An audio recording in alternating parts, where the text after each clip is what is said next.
Hai, jumpa lagi sahabat belajar. Setelah kemarin kita sudah belajar tentang bentuk-bentuk kerjasama di negara ASEAN, kali ini kita akan belajar tentang pengaruh kerjasama bidang ekonomi, sosial, politik, budaya, dan pendidikan terhadap kehidupan di ASEAN. Yang pertama adalah pengaruh terhadap kehidupan ekonomi. Para pemimpin ASEAN sepakat membentuk sebuah pasar tunggal di kawasan Asia Tenggara pada akhir tahun 2015.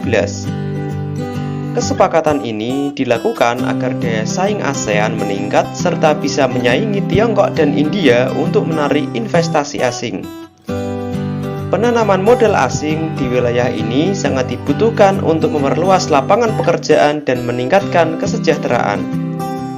Pasar tunggal ini disebut dengan istilah Masyarakat Ekonomi ASEAN atau MEA. Secara bertahap, MEA membuka peluang satu negara untuk menjual barang dan jasa dengan mudah ke negara-negara anggota ASEAN. Selain itu, akan dibentuk pasar tenaga kerja profesional seperti dokter, ahli keteknikan, guru, akuntan, dan lain-lain. Bentuk interaksi ini akan membuka peluang tenaga kerja asing untuk mengisi berbagai jabatan serta profesi di Indonesia yang tertutup atau kekurangan sumber daya manusianya. Kondisi tersebut menuntut semua penduduk di Asia Tenggara dapat bersaing untuk menjadi tenaga kerja di negara-negara ASEAN. MEA membuka pasar dan lapangan kerja yang semakin bersaing sehingga berpengaruh terhadap penyiapan sumber daya manusia. Pendidikan yang berkualitas menjadi modal persaingan dalam menghasilkan lulusan yang mempunyai pengetahuan, sikap, dan keterampilan yang terbuka serta berpikiran global. Kegiatan ekonomi berupa produksi, distribusi, dan konsumsi semakin luas dan bersaing bebas antar negara ASEAN.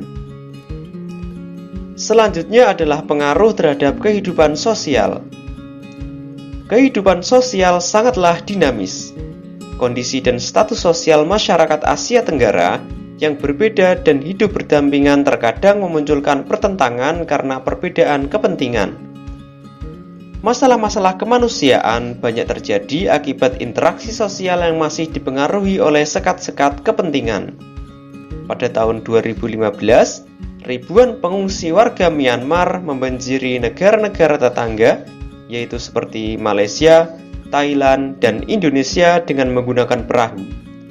Pengungsi ini kemudian dikenal sebagai manusia perahu. ASEAN mengimbau negara-negara anggotanya agar menerima untuk sementara para manusia perahu itu atas pertimbangan kemanusiaan. Migrasi ini berpengaruh terhadap dinamika jumlah kependudukan suatu negara, baik bagi yang mengungsi ataupun negara tujuan pengungsian. Selain itu, menimbulkan interaksi sosial seperti simpati dan empati antar pengungsi dan penduduk setempat daerah pengungsian. Yang ketiga, pengaruh terhadap kehidupan budaya. Kebudayaan adalah salah satu di antara tiga pilar utama ASEAN dalam proses mengarah ke tujuan pembangunan komunitas pada tahun 2015. Konferensi ke-6 Menteri Kebudayaan dan Kesenian ASEAN di Kota Hue, Vietnam, dengan tema meningkatkan peranan kebudayaan terhadap perkembangan yang berkesinambungan dari komunitas ASEAN, yaitu tanggal 19-20 April 2014, menegaskan tekad semua negara ASEAN terhadap satu komunitas bersama, visi bersama, dan jati diri bersama. Seiring dengan perjalanan selama 47 tahun, kerjasama budaya ASEAN telah mengalami perkembangan dan perubahan yang menonjolkan kebudayaan sebagai faktor yang penting bagi pembangunan komunitas ASEAN secara berkesinambungan. Banyak kegiatan hingga saat ini telah atau sedang dilaksanakan, misalnya membangun kota budaya ASEAN, perkemahan pemuda ASEAN, dan jaringan kota kuno ASEAN. Beberapa aktivitas lain yang dilakukan sebagai dampak pengaruh perubahan komitmen kebudayaan ASEAN antara lain adalah sebagai berikut. Yang pertama, Festival Budaya ASEAN.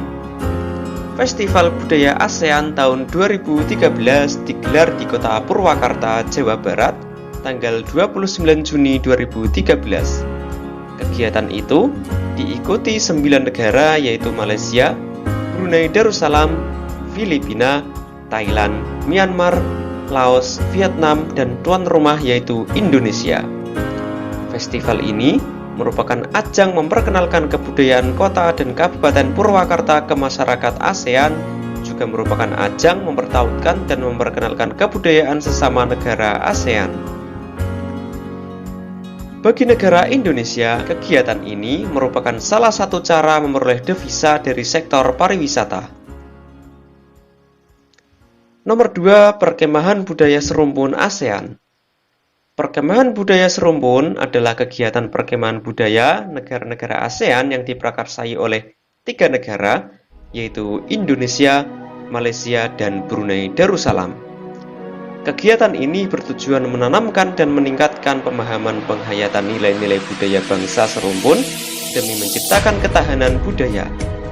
Perkemahan ini diarahkan pada pembinaan mental dan spiritual, wawasan kebangsaan budaya, ilmu pengetahuan dan teknologi, persaudaraan dan persahabatan, peningkatan keterampilan dan olahraga, serta kepedulian terhadap masyarakat. Kegiatan ini sudah beberapa kali berlangsung, tahun 2010 di Sambas, tahun 2012 di Makassar, dan tahun 2017 di Kabupaten Siak. Kegiatan ini turut mendukung kelestarian dan peningkatan silaturahim bangsa serumpun Indonesia, Malaysia, dan Brunei Darussalam. Selain itu, turut serta mewariskan dan menanamkan nilai-nilai budaya leluhur kepada generasi muda Indonesia, Malaysia, Brunei Darussalam, serta memperkuat komitmen terhadap suksesnya pendidikan, mendukung program kepariwisataan, khususnya dengan memperkenalkan budaya daerah sebagai daerah tujuan wisata terpilih dan spesifik. Nomor 3 adalah industri musik. Musik merupakan salah satu hasil dari budaya. Saat ini, musik sudah menjadi salah satu cabang industri yang dapat dinikmati oleh siapapun dan dimanapun. Di Asia Tenggara, jenis musiknya beragam. Di Indonesia, salah satu musik khasnya adalah musik dangdut. Perkembangan industri musik sangat maju. Konser, festival musik, dan berbagai event lainnya menunjukkan hal tersebut.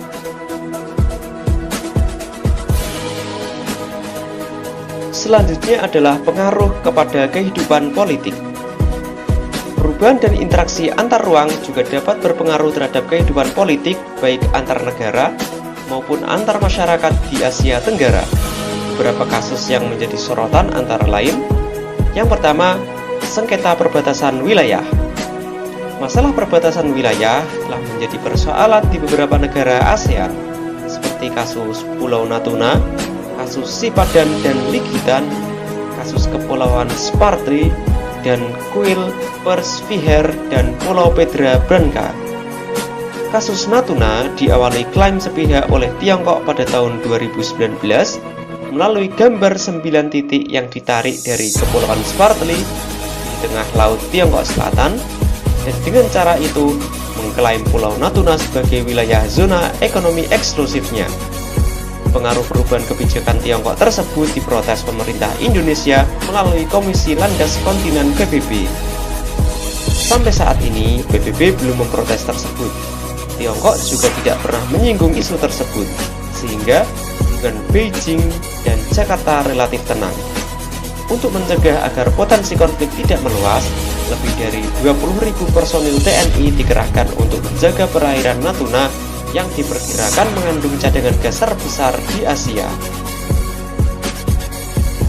Pulau Sipadan dan Ligitan yang seharusnya menjadi milik Indonesia diklaim oleh Malaysia. Mahkamah Internasional mengabulkan klaim Malaysia tersebut. Pengaruh keputusan Mahkamah Internasional menjadi pelajaran agar Indonesia lebih tertib dan tegas lagi dalam melakukan inventarisasi batas wilayah, terutama di pulau-pulau terluar. Saat ini, Kepulauan Spratly masih menjadi objek sengketa negara Vietnam, Filipina, dan Tiongkok. Thailand dan Kamboja juga bersengketa terkait batas wilayah di Kuil Persviher. Kasus Pulau Pedra Branca diklaim Malaysia tetapi akhirnya kepemilikannya jatuh kepada Singapura. Sengketa perebutan wilayah yang mengklaim atau mengakui kepemilikan suatu wilayah tersebut terkadang menimbulkan konflik antar negara, sehingga perbatasan wilayah sangat sensitif apabila terjadi sengketa.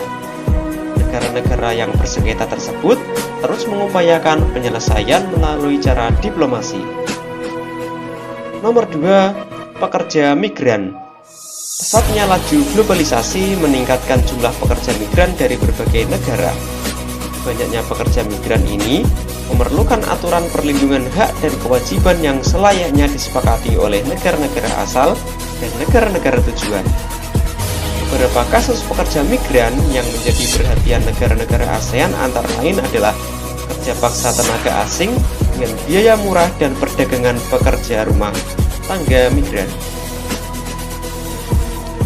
Bagi ASEAN, kasus tersebut menjadi perhatian tersendiri.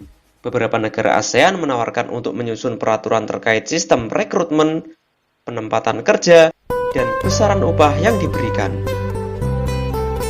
Yang pertama, yaitu penguatan kerangka kebijakan regional bagi perlindungan pekerja migran.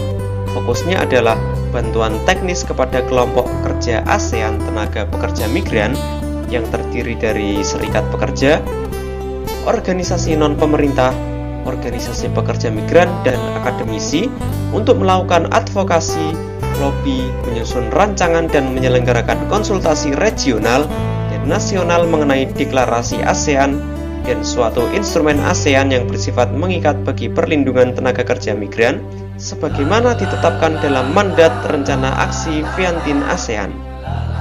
Nomor 2, penguatan aliansi regional bagi perlindungan pekerja rumah tangga. Fokusnya adalah mendukung jejaring nasional pekerja migran dan pekerja rumah tangga migran dalam membentuk aliansi pekerja rumah tangga Asia di tingkat regional untuk mengadvokasi kesetaraan hak asasi manusia dan perlindungan ketenaga kerjaan bagi pekerja rumah tangga di ASEAN. Yang kelima adalah pengaruh terhadap kehidupan pendidikan di negara ASEAN. Ketimpangan mutu pendidikan antar negara anggota ASEAN menjadi salah satu kendala terbesar ASEAN. Dari 10 negara ASEAN, terdapat sekitar 7.446 perguruan tinggi dengan mutu pendidikan yang berbeda-beda. Hal tersebut menjadi tantangan tersendiri ASEAN dalam bidang pendidikan. Kualitas pendidikan dan lulusan yang kompeten mengubah paradigma pendidikan di setiap negara.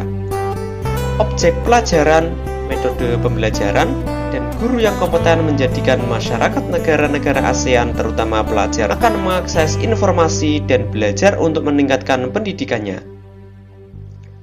Secara khusus, menghadapi masyarakat ekonomi ASEAN, pemerintah Indonesia berupaya memberikan kesempatan kepada lembaga pendidikan untuk melakukan reformasi menyeluruh dalam sistem pendidikan. Contohnya, meningkatkan mutu pendidik baik bagi dosen atau guru melalui proses sertifikasi, akreditasi, standarisasi pendidikan, peningkatan gaji dan kesejahteraan pendidik, serta rekrutmen pendidik yang profesional.